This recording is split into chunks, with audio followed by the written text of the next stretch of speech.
A CIA foi criada durante a presidência de Harry S. Truman em 26 de julho de 1947. E desde então, ela realizou alguns projetos muito interessantes. Mas há algumas operações que chamaram a atenção ao longo dos anos, e alguns desses casos parecem quase inacreditáveis. Número 10.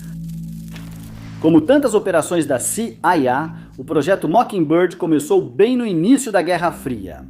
Mas, diferente de muitas, ela visava principalmente os Estados Unidos e a manipulação da mídia.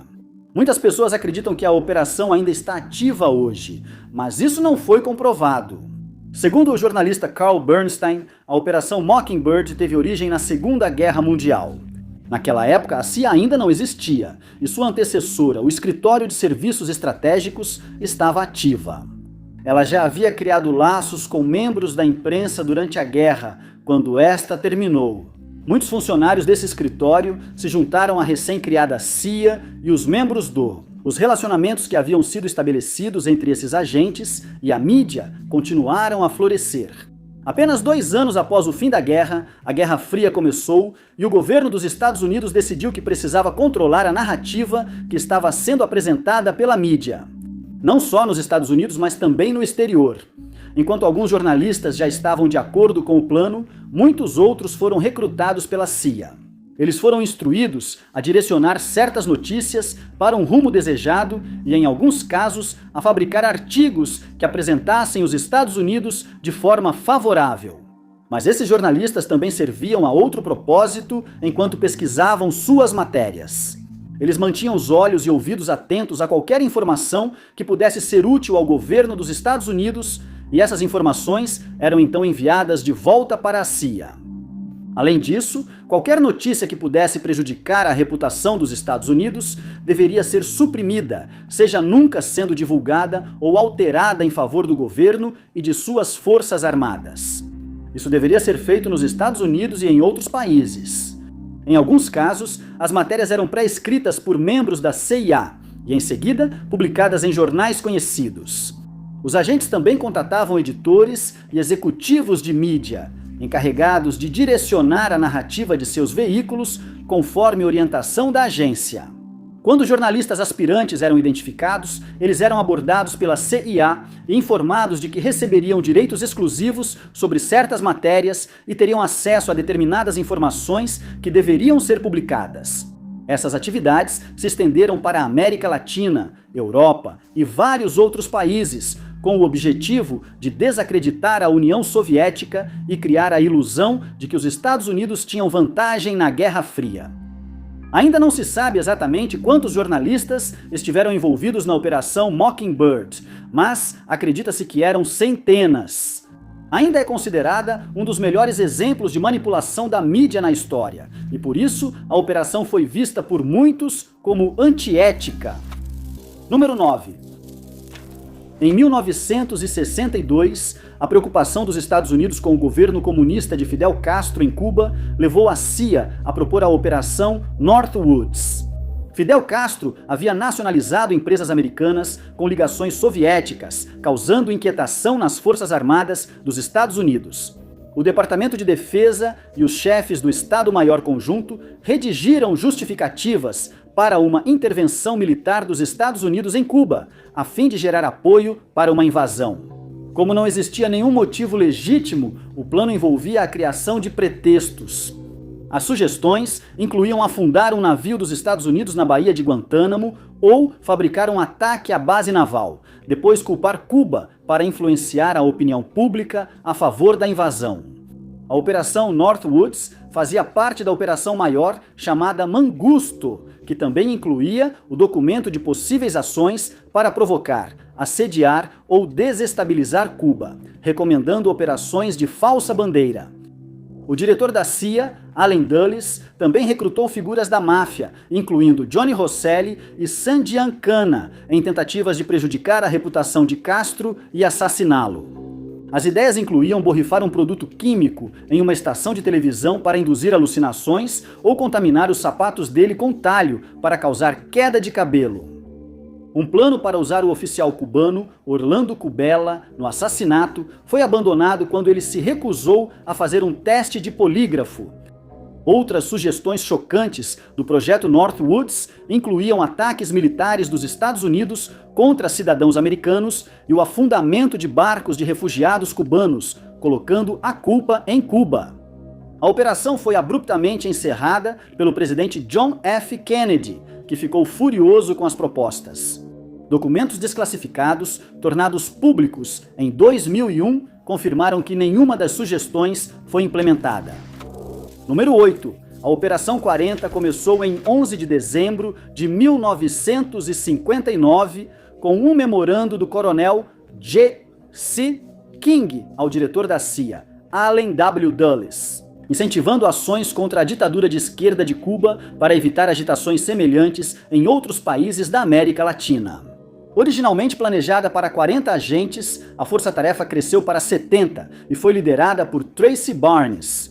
O financiamento veio dos magnatas do petróleo George Bush Sr. e Jack Crichton, que já estavam envolvidos em atividades de direita. Bush teria recrutado exilados cubanos para a CIA, enquanto Crichton ajudou a planejar uma invasão.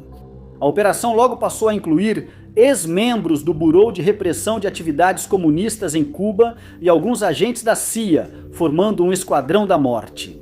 O objetivo era eliminar figuras militares e políticas cubanas problemáticas e identificar traidores dos Estados Unidos. Uma das primeiras missões envolveu sabotadores da Operação 40, colocando explosivos em um navio de armas que seguia para a Baía de Havana. A explosão resultante, acionada por interruptores de pressão após o descarregamento, eliminou 75 pessoas e feriu mais de 200. Os membros da Operação 40 também trabalharam com a Brigada 2506, um grupo de exilados cubanos patrocinado pela CIA, que invadia cidades cubanas para capturar e assassinar os apoiadores restantes de Castro. Mas a operação foi comprometida na Baía dos Porcos. Após serem atacados e presos, um dos membros morreu e o restante foi interrogado, embora tivessem sido treinados para não falar. O oficial de inteligência da Brigada 2506, José Gonzalez, revelou a existência da operação.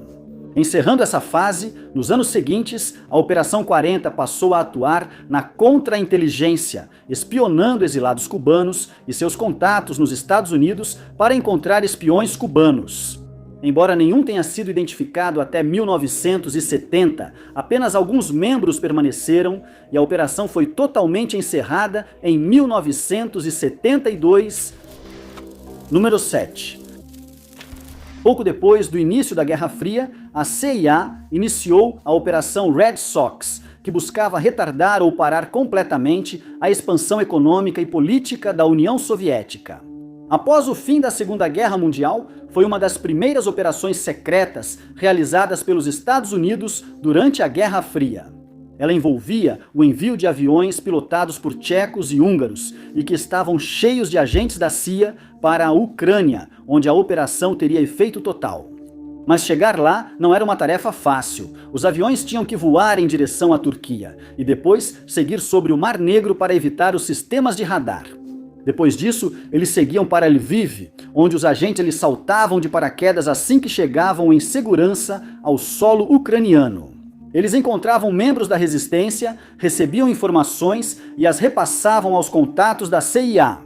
Isso era feito usando tecnologia de ponta, como novos rádios e outros equipamentos de comunicação, em um esforço para fornecer ao governo dos Estados Unidos uma visão sem precedentes das atividades que estavam sendo realizadas inicialmente pela União Soviética na Europa Oriental. A operação teve um certo sucesso quando movimentos nacionais começaram a se formar na Bielorrússia, Polônia, nos Bálticos e, claro, na Ucrânia. Por 6 anos, agentes foram enviados de avião para o país para coletar informações, mas logo o plano começou a fracassar. Ao todo, 85 agentes foram enviados de avião. Todos eles conseguiram chegar ao solo sem nenhum problema. Mas não demorou muito para que o governo soviético percebesse o plano e até 85% dos agentes que desembarcaram foram capturados ou executados. Alguns agentes foram inicialmente interrogados e agredidos para tentar obter informações sobre as atividades dos Estados Unidos, Curiosamente, os responsáveis pelos agentes demoraram a perceber o que acontecia, mesmo com muitos desaparecimentos. Houve mais enviados nessa missão condenada, e a cada voo que chegava à Ucrânia, mais pessoas perdiam a vida ou eram capturadas. Acredita-se que os responsáveis foram enganados por desinformação do governo soviético, ou apenas se recusaram a crer que seus agentes tinham sido capturados. Mais tarde, viria à tona que grupos de resistência falsos também haviam sido estabelecidos na Polônia, Letônia, Estônia e Lituânia. Esses grupos estavam sendo controlados pela KGB, e agentes que tentavam alimentar a resistência não passavam de alvos fáceis. Hoje, a Operação Red Sox ainda é considerada um dos maiores fracassos da CIA. Isso custou a vida de muitos agentes e expôs a ingenuidade da CIA para o resto do mundo. Número 6. Graças a documentos que foram tornados públicos em setembro de 1998, sabemos que a CIA fez o possível para impedir que Salvador Allende, o ex-presidente do Chile, se tornasse o governante daquele país. O projeto em questão foi chamado de Full Belt, embora às vezes seja referido como Projeto Track 2. As páginas deste documento desclassificado revelam que o projeto começou quando o então diretor da CIA, Richard Helms, foi instruído pelo presidente Richard Nixon a organizar um golpe no Chile. Uma reunião foi convocada para discutir detalhes do golpe e identificar os membros da força-tarefa que executaria o plano. A força-tarefa desempenharia suas funções sob a supervisão de Thomas Karamessinis, que na época atuava como vice-diretor de planos da CIA. Karamessinis foi informado de que precisava estabelecer os detalhes do golpe em 48 horas e que esses planos deveriam ser enviados ao assessor de segurança nacional, Henry Kissinger.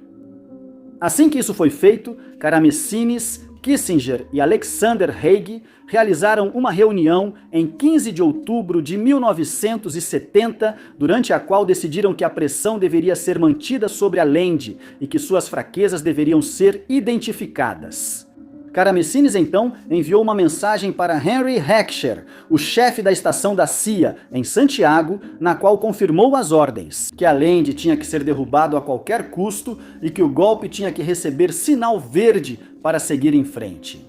Um dos primeiros passos da operação foi fornecer apoio à oposição de Allende nas eleições do Chile, e a CIA doou cerca de $500 mil para diferentes candidatos. A isso se somou uma campanha de propaganda em que Allende era retratado como estando em conluio com elementos comunistas. Mas, possivelmente, depois de descobrir o plano, Cuba revidou e doou $350 mil para a campanha de Allende. O resultado foi que Allende continuou liderando a corrida eleitoral, mas não conseguiu alcançar a maioria necessária de 50% dos votos, e coube ao Congresso do Chile eleger o novo presidente. O golpe propriamente dito estava programado para acontecer antes dessa decisão, já que o Congresso do Chile normalmente escolhia o candidato com mais votos, que nesse caso era Allende. Oficiais militares chilenos de direita foram identificados e recrutados para o golpe. O primeiro plano era sequestrar o comandante em chefe do exército chileno, René Schneider, mas as duas primeiras tentativas falharam. Durante a terceira tentativa, a operação se transformou em caos, quando René Schneider foi baleado e perdeu a vida. Isso se mostrou um grande revés, pois os eleitores começaram a demonstrar mais apoio a Allende do que nunca. A decisão, então, foi de subornar membros do Congresso chileno com $350 mil. Em troca, foi pedido que votassem contra a oficialização da presidência de Allende. Isso se mostrou mais um fracasso, pois o Congresso votou a favor de Allende e ele foi empossado em 3 de novembro daquele ano. Em seguida, Nixon ordenou a Helms que, como ele mesmo disse, fizesse a economia chilena gritar, e o plano resultante ficou conhecido como Projeto Full Belt. Várias indústrias de propriedade dos Estados Unidos no Chile foram nacionalizadas, e a relação entre o Chile e os Estados Unidos começou a se deteriorar. À medida que a inflação começou a disparar e a demanda passou a superar a oferta, Nixon então impôs um bloqueio de empréstimos ao Chile e os bancos internacionais foram orientados a não fornecer fundos ao país, agravando ainda mais o clima econômico chileno. Os Estados Unidos disseram ao governo chileno que, se quisessem fundos, buscassem ajuda na União Soviética, mas esta não tinha interesse em apoiar Allende. No fim das contas, o golpe acabou sendo bem sucedido quando, em 11 de setembro de 1973, o governo eleito foi derrubado e a vida de Allende chegou ao fim. Número 5. Durante a década de 1970, Uri Geller, um ilusionista e mágico israelense-britânico, ganhou fama após fazer várias aparições na televisão. Muitos ficaram convencidos de que ele possuía habilidades psíquicas que desafiavam a lógica. Ele disse que seu dom não é especial, pois acredita que todos têm habilidades psíquicas, só não as reconhecem ou treinam direito. Durante suas aparições, ele aparentemente entortava colheres usando apenas a mente, realizava com sucesso a visualização remota e parecia ler a mente das pessoas. Ele sugeriu que algumas de suas habilidades vieram de seres extraterrestres, o que pode soar ridículo para a maioria. Mas a CIA certamente se interessou por Geller, como é evidenciado por um documento que teve o sigilo levantado em 2017. Ele, assim como Ingo Swann, trabalhou com o Dr. Russell Targ e o Dr. Harold Puthoff no Instituto de Pesquisa de Stanford em 1973, depois que os dois doutores foram encarregados de confirmar se as habilidades de Geller eram reais, já que ele afirmava que eram de natureza paranormal. Falando sobre a experiência, ele afirmou que foi deixado em uma sala blindada e solicitado a realizar vários exercícios psíquicos, um dos quais envolvia a duplicação de imagens que ele não podia ver. De acordo com Geller, ele foi notavelmente preciso e demonstrou com sucesso suas habilidades.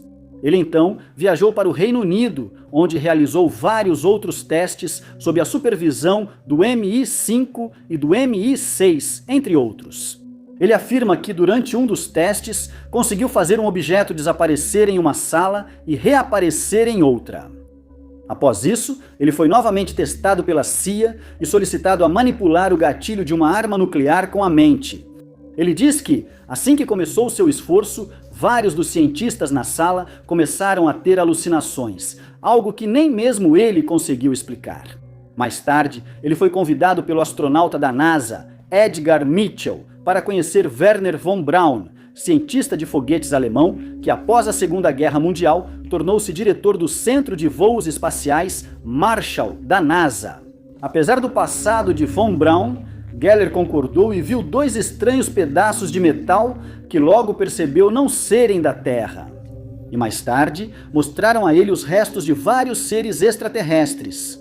Desde então, ele afirmou que sabe, sem sombra de dúvida, que extraterrestres já visitaram nosso planeta e acredita que eles podem já estar vivendo entre nós. Ele também tem certeza de que os restos que viu naquele dia um dia serão revelados ao público e que a nossa percepção do universo mudará drasticamente quando isso acontecer. Número 4. A maioria de nós acha difícil acreditar que existam pessoas com o que é descrito como habilidades psíquicas capazes de acessar informações normalmente inacessíveis. Isso provavelmente acontece porque a maioria das pessoas que afirma ter essas habilidades não passa de charlatães. No entanto, o governo dos Estados Unidos demonstrou um interesse muito focado nessas habilidades durante as décadas de 60 e 70, e a CIA, em particular, conduziu vários experimentos para determinar se essas habilidades poderiam ser úteis para o governo e para os militares. Não há dúvida de que empregar alguém que pudesse ver o futuro seria de enorme benefício. Mas eles também consideraram a possibilidade da visão remota, na qual um psíquico poderia ver o que estava acontecendo em áreas distantes, como países estrangeiros. Ou no caso de um psíquico, Ingo Swann, até mesmo planetas distantes. Disse que o interesse da agência pela visão remota e outras habilidades psíquicas começou durante a Guerra Fria, quando os Estados Unidos e a União Soviética faziam de tudo para superar um ao outro. Tecnologicamente e psicologicamente, o lado que conseguisse dominar as habilidades psíquicas, primeiro, sem dúvida, teria vantagem na guerra. E por isso, eles começaram a experimentar diferentes teorias, como prever o futuro e a exteriorização, o que é semelhante à viagem astral, durante a qual a consciência de uma pessoa supostamente deixa seu corpo, permitindo que ela viaje grandes distâncias enquanto seu corpo permanece no mesmo lugar. Swan afirmou ter aperfeiçoado essa habilidade e aparentemente demonstrou isso no Instituto de Pesquisa de Stanford, o que logo despertou o interesse da CIA. Swan sugeriu que poderia realizar o que ele chamou de visão remota controlada, durante a qual ele poderia fazer a exteriorização, mas com um alvo muito específico em mente. Muitos eram céticos quanto às suas afirmações, pois ele era ligado à Igreja da Cientologia. E assim, quando ele chegou ao Instituto de Pesquisa de Stanford, o primeiro teste que realizou foi para telecinese. Os resultados foram confusos, mas impressionantes. Eles foram eventualmente publicados, e a CIA decidiu conduzir mais experimentos com Swan. Ele tinha muita confiança em suas habilidades e em 1973 sugeriu algo que a princípio pareceu ridículo para a CIA. Como ele propôs uma sessão de visualização remota do planeta Júpiter e suas luas, ele convenceu os parapsicólogos Russell Targ e Harold Puthoff a seguir com a ideia. E quando Swan começou sua sessão, pediu meia hora de silêncio. Em seguida, começou a relatar o que conseguia ver. Ele descreveu a atmosfera do planeta e a estrutura de seu núcleo e, em seguida, descreveu cristais estranhos em sua atmosfera, que ele comparou aos anéis em torno de Saturno.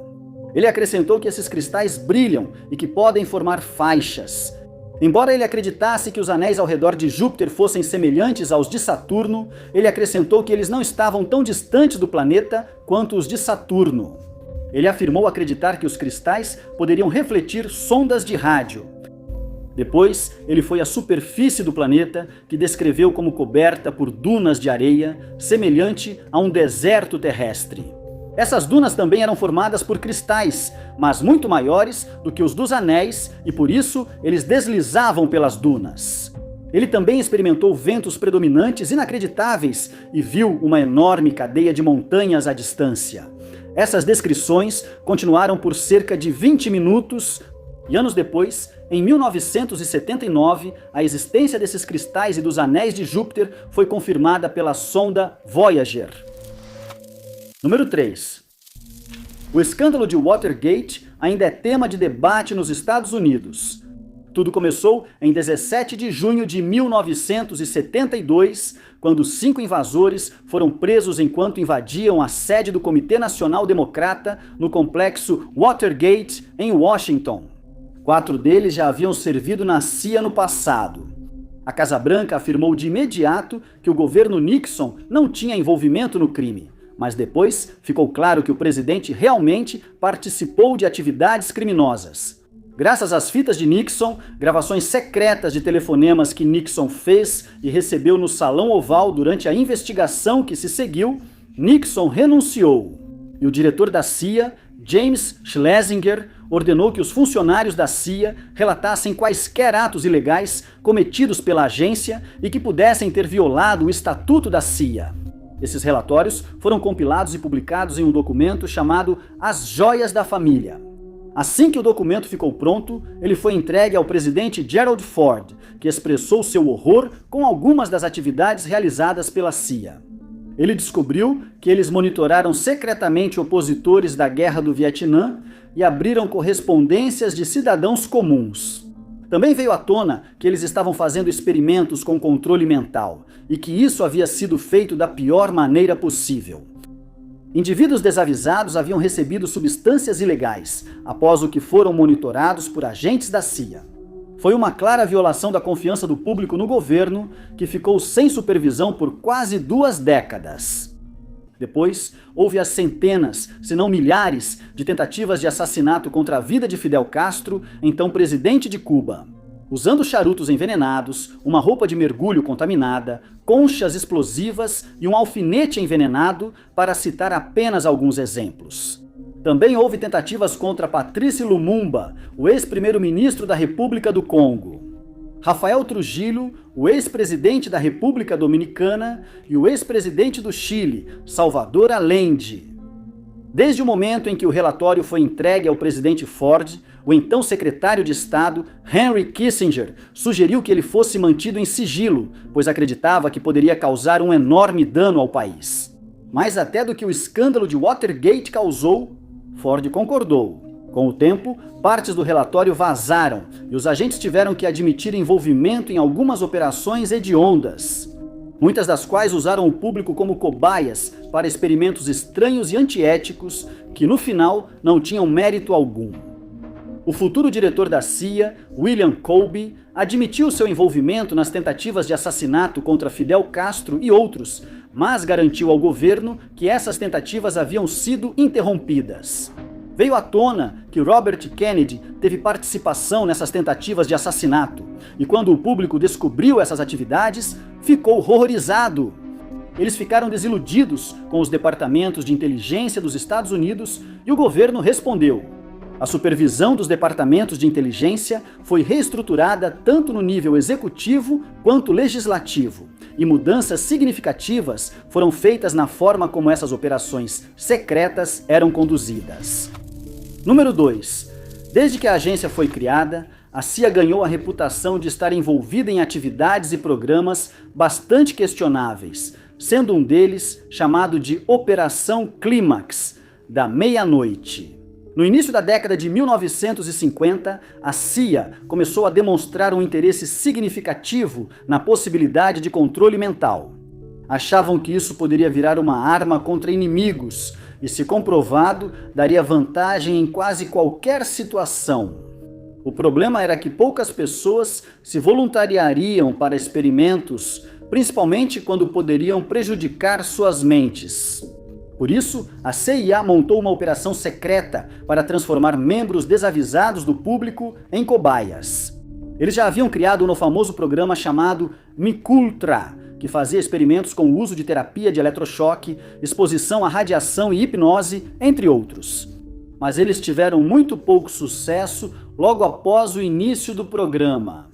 Sidney Gottlieb, o diretor do MKUltra, ajudou a CIA a adquirir uma grande quantidade de substâncias ilegais de uma farmácia na Suíça. E logo foi usada em um esforço para descobrir qual efeito a substância teria em pessoas desavisadas que foram colocadas em um ambiente íntimo. Eles alugaram um apartamento na Chestnut Street, em São Francisco, e o transformaram em um bordel de aparência sofisticada. O local foi equipado com dispositivos de escuta, gravadores e espelho bidirecional, permitindo que agentes observassem, anotassem e filmassem os sujeitos e o que acontecia. Garotas de programa foram contratadas e orientadas a levar clientes para o quarto, recebendo $100 por cliente. Assim que os homens entravam no quarto, recebiam uma bebida alcoólica misturada com substância ilegal e eram monitorados. As garotas de programa faziam perguntas em vários momentos do encontro para tentar identificar quando os clientes ficavam mais suscetíveis ao controle mental. Curiosamente, muitos desses homens nunca perceberam que estavam sob o efeito de uma substância e eles tiveram respostas diferentes. Logo ficaria evidente que a substância era mais eficaz depois que o encontro terminava. Mas, se lhes pedissem para ficar um pouco mais, em vez de irem embora logo, começavam a falar sobre seus empregos, negócios e, com algum incentivo, até sobre suas famílias. Mas logo ficou claro que toda a operação não passava de uma farsa. Aqueles que tinham a tarefa de coletar dados por trás do espelho bidirecional. Bebiam coquetéis e outras bebidas alcoólicas enquanto conduziam os estudos e, em alguns casos, até faziam uso dos serviços das garotas de programa. Outros sugeriram que lhes fosse permitido ingerir a substância ilegal, e logo parecia que estavam participando de uma festa em vez de coletar dados. Ainda não se sabe quantos homens foram usados como cobaias, já que Gottlieb tentou destruir todos os arquivos relacionados à Operação Midnight Climax e MKUltra. Número 1. O assunto dos OVNIs, ou FANIs, como são frequentemente chamados atualmente, é algo muito delicado, já que divide opiniões entre aqueles que têm interesse em fenômenos anômalos não identificados, ou, em termos leigos, a possibilidade da existência de seres extraterrestres. Por séculos, as pessoas relataram ver luzes estranhas no céu e ter encontros com seres estranhos que não conseguem explicar. Mas não é só o público que demonstrou interesse no assunto. Governos ao redor do mundo realizaram estudos e investigações sobre esses avistamentos, e o governo dos Estados Unidos não é diferente. Um desses estudos foi realizado pela CIA em 1952, depois que ficou claro que o fenômeno dos OVNIs não iria desaparecer tão cedo, e as pessoas queriam respostas. No verão daquele ano, houve um número sem precedentes de relatos de avistamentos estranhos no céu, alguns dos quais ocorreram perto do Aeroporto Nacional em Washington. O governo atribuía esses avistamentos a inversões de temperatura na região, mas muitos consideravam a explicação insuficiente. Por isso, a CIA decidiu criar um painel chamado Painel Robertson, que foi liderado pelo físico H.P. Robertson, junto com outros cientistas, incluindo um engenheiro de foguetes e um astrônomo. Eles foram encarregados de entrevistar militares que relataram ter visto objetos estranhos no céu. Assim como o chefe do projeto Blue Book, o projeto oficial da Força Aérea dos Estados Unidos, no qual eles investigavam relatos desses objetos feitos por membros do público. Vale ressaltar, porém, que o governo não estava interessado apenas em descobrir se estávamos sendo visitados por seres extraterrestres. Eles estavam muito mais preocupados com a possibilidade de que essas naves avistadas tivessem origem na União Soviética e que os Estados Unidos estivessem sendo vigiados sem saber.